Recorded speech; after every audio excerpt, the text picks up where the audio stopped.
Hello everyone and welcome to my channel.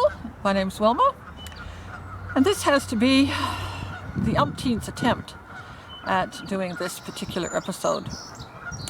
About 20 years ago I started doing a sort of year-end review. It had been a year of, how shall I say this, reminders that I was not immortal. So I decided that this would be a good time to sort of recap the year and sort of look forward to what I was hoping to do the following year. I usually start at the winter solstice and conclude sometime around the calendar New Year. This year, I must admit, when I tried recounting 2020, it was kind of like there was so much to cover. And I was really afraid that I was going to sound like I was whining. I hate whiners. I hate whining myself. So I kind of put it off and finally decided that I would conclude January 6th. January 6th is Little Christmas. When I was a kid, that was the day that was sort of like the wrap-up of all the things that had happened over the Christmas. Of course, January 6th, I went to check my computer just before heading out, and of course, that was Insurrection Day. And the following days were depressing, to say the least. So, despite the fact that I made a couple of attempts to do this episode, I ended up mostly knitting through January and February. And I made a couple of attempts in March, and finally here we are in April, and it's been a year of COVID. I'm biting the bullet, and this is it. This is the last ditch effort. So let me recount 2020 from a very personal perspective, and if I start whining, you're allowed to tell me. Started out in Emerge in mid-January. I'd had a really sore left shoulder for weeks. Only when I moved a certain way, and I was beginning to think maybe I'd fractured something. You know, I'm over 70, osteoporosis, maybe. So I finally took myself into Emerge. As it turns out, after tests and x-rays, it was not hard, it was not fracture. I had simply pulled something. And indeed, now that I knew it was safe to push past the hurt, 3 weeks later, of just range of motion and stuff, and one day, the pain was gone. However, I did get a finger waggle from the Emerge doctor, and his words were, please go to your personal physician because, finger waggle, you are on BP meds for the rest of your life. Okay. Mid-February, so I'm running out of my BP meds, time to go see my doctor, and she seems kind of nonchalant about the BP meds. It's just a mild dose, whatever. And as I'm getting ready to leave, my physician says, well, you're over 70, but let's have a mammogram. And I'm sort of like, ding, ding, ding, ding. A few weeks later, I'm in there and I'm getting squished on the left side and squished on the right side. And ladies, we've all had the mammograms and we all dislike them intensely, but we also know that if they take a couple on one side and then they take like a dozen on the other side, like the warning bells are going off again. So it was no surprise that within a few weeks I'm sitting there hearing the word biopsy.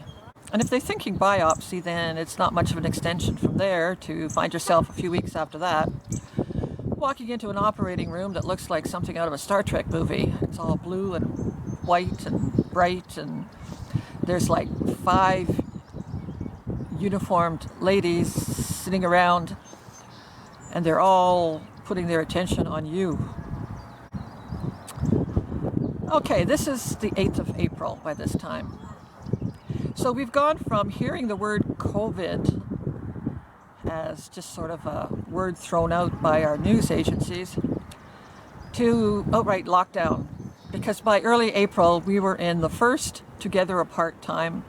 We were in the first no volunteers, no visitors, no groups, nothing. One thing to understand about volunteer services is they're driven by seniors because they're the ones with the time. And of course, all my friends are either seniors like me or they still work in long-term health care, which means they're frontline, which means none of my friends are able to help me out, and I have no family here. So in the end, I found a young friend of a friend who was able to drive me there and back to the hospital. Now, normally a lumpectomy is just in and out, day surgery, nothing much, but they do like you to have somebody stay overnight with you. However, COVID, I can't have that, so I ended up staying overnight. That turned out to be most fortuitous. For one thing, Juravinsky staff are phenomenal. It meant I had top-notch care in the hours immediately after my surgery.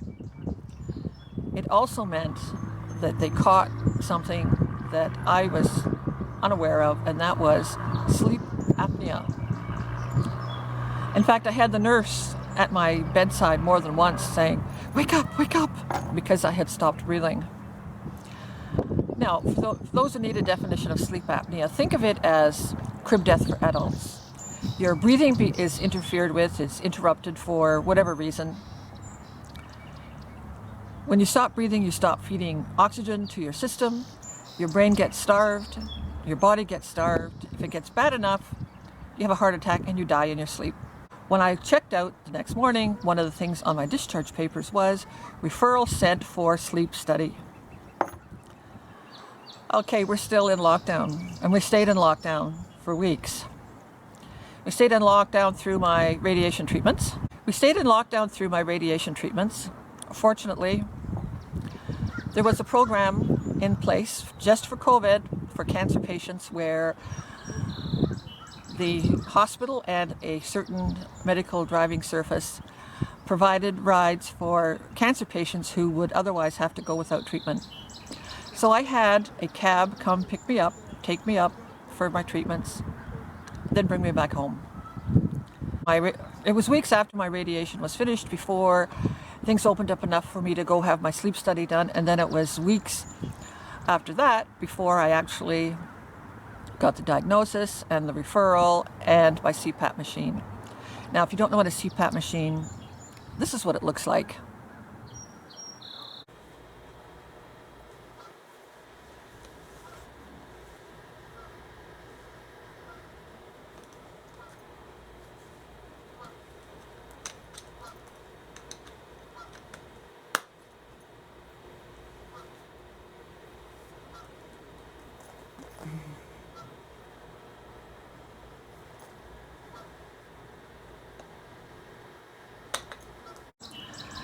And please, I don't want to hear about how your little piece of cloth mask interferes with your breathing.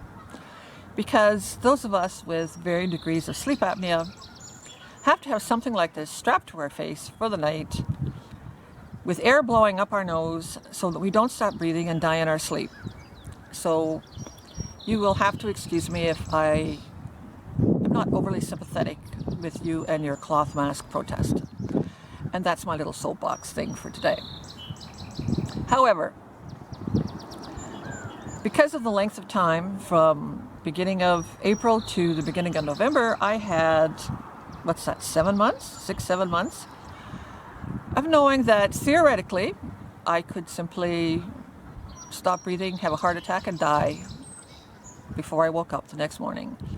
And that's a bit daunting. I want to say you don't lose sleep over it, but kind of you can't. It is what it is, right? So by the time it came around to the winter solstice, I was kind of like, oh, how do I do this and not sound like I'm whining? Because it sounded like I was whining. But not really. Bottom line is, really, when I look back over the year, it was just a whole pile of good things that happened out of it, because when I needed it, I had the friends who were willing to take me places. When they couldn't, there was government services in place to take care of those things for me.